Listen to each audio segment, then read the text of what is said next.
Hi guys, welcome to this quickfire tutorial. Here we're going to be demonstrating the different ways in which you can name mesh objects in Blender.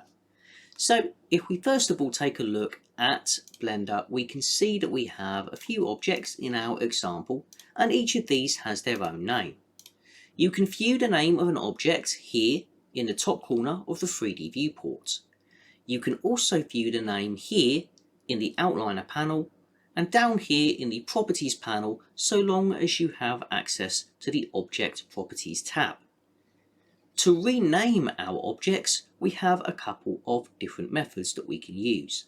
Perhaps the most obvious of which is in the outliner. If we double left click on the name of an object, it becomes highlighted, and then we can rename it whatever we like.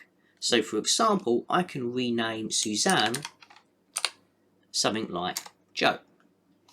And now we've renamed our object, and you can see the new name here, here, and here in the 3D viewport, as well as the rest of the Blender interface. An alternative method of renaming our objects is to do so in the Object Properties tab.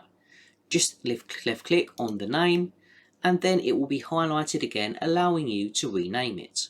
So this time, let's go with something like James. The third method of being able to rename your objects is a slightly hidden method that can be done in our 3D viewport. For this, make sure your object is selected and then press the F2 key on your keyboard. This brings up a prompt with regards to the object name and gives us the ability to rename our objects within the viewport. So this time, let's go with Josh. Press enter, and once again we have renamed our model, which we can see in all of these locations.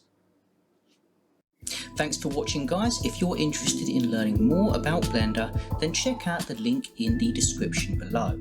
This will take you to the Blender Bootcamp, which is our own library filled with Blender learning resources such as classes, full courses, further tutorials, workshops, and more.